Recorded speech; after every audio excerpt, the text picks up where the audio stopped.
I rise in support of the bill Prevention of Corruption and Amendment Bill 2013. 5 minutes. The Prevention of Corruption Act 1988 was enacted in the year 1988. The developments such as India ratifying the United Nations Convention Against Corruption, the international practice on treatment of the offense of bribery and corruption, etc., have necessitated a review of the existing provisions of the Act so as to bring it in line with the current international practice and also to meet more effectively the current country's obligations under UNCSE. The Prevention of Corruption Act Amendment Bill 2013 was introduced in the Rajya Sabha for the purpose.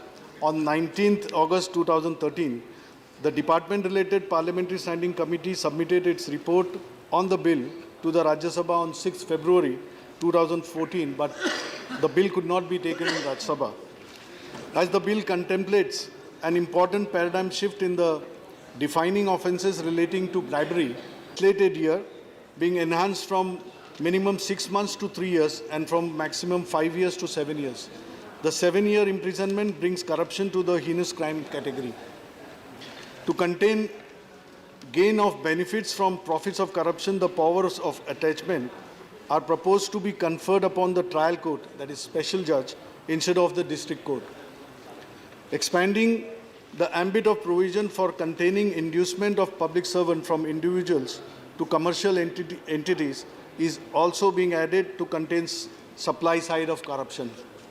Providing for issue of guidelines for commercial organizations to prevent persons associated with them from bribing a public servant. So here big industrial houses or tycoons, industrialists, business community, they engage themselves into bribing act to tweak the policy to gain in a very different way the way they have the designs to gain illegally. All these acts have been brought under the net of this legislation.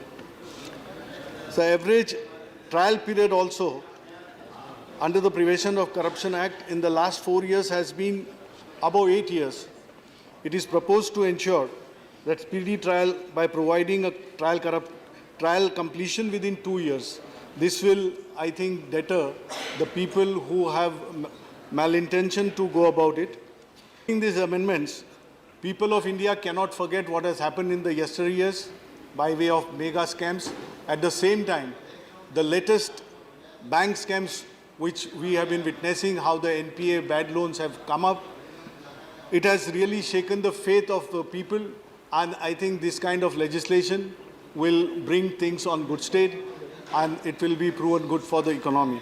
Sir, here anti-graft law, that legislation which is being enacted here, it needs to take cognizance of it, there has to be some mention regarding, see, bad intention or dishonest officers to be nabbed, to be taken to task is one thing, but at the same time, honest officers, silly mistakes or very honest mistakes, they should not be made to go through all the ordeals. So here in public sector, like banks or insurance companies or various public sector units, there is a dangling sword over the heads of the officials, executives who are working. They are loaded with the vigilance department, the audit department, and this really works on the minds of the people adversely, and that reflects into their output, which is again harmful for the organization as far as their output and their work culture is concerned. So while this legislation is enacted, this needs to be taken into account to segregate, to have that thin lining which will define the dishonest and the honest. So that will be a real boost. Otherwise, as has been said, that in public sector, which is a mainstay of our economy, that will not grow, and if it doesn't grow, then all the way, everything privatized, all things which will be coming under the domain of private and the individuals, the business houses, the community, what is called business, that will certainly not be a way to go ahead for a country like India. Thank you, sir.